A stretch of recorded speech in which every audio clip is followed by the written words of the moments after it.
Hello guys. Last వీడియోలో దివ్య చెప్పింది కదా ఎస్ఐపి ఏంటి, ఎక్కడ ఇన్వెస్ట్ చేయాలని.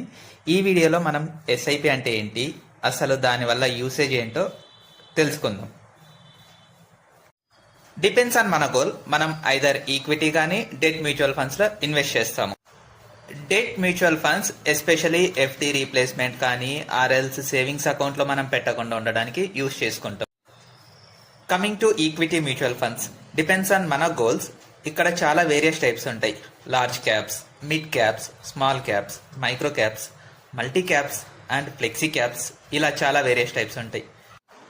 మన గోల్ మోర్ దాన్ 7 years ఉంటే, లైక్ మన రిటైర్మెంట్ కానీ, పిల్లల ఎడ్యుకేషన్ కానీ, పిల్లల మ్యారేజ్ కానీ, ఇలాంటి టైంలో నేనేం సజెస్ట్ చేస్తాను అంటే small caps or micro caps suggest చేస్తాను. Even mid caps also better.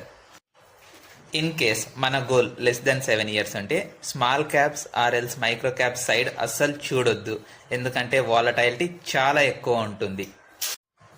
మీరు ఇన్వెస్ట్ చేశాక ఎవ్రీ 2 years ఆర్ 3 yearsకి మీ మ్యూచువల్ ఫండ్ని రివ్యూ చేయండి, like peer comparison, category average. ఈ ఇన్ఫర్మేషన్ మీరు వాల్యూ రీసెర్చ్ కానీ మార్నింగ్ స్టార్ వెబ్సైట్లో అవైలబుల్లో ఉంటుంది.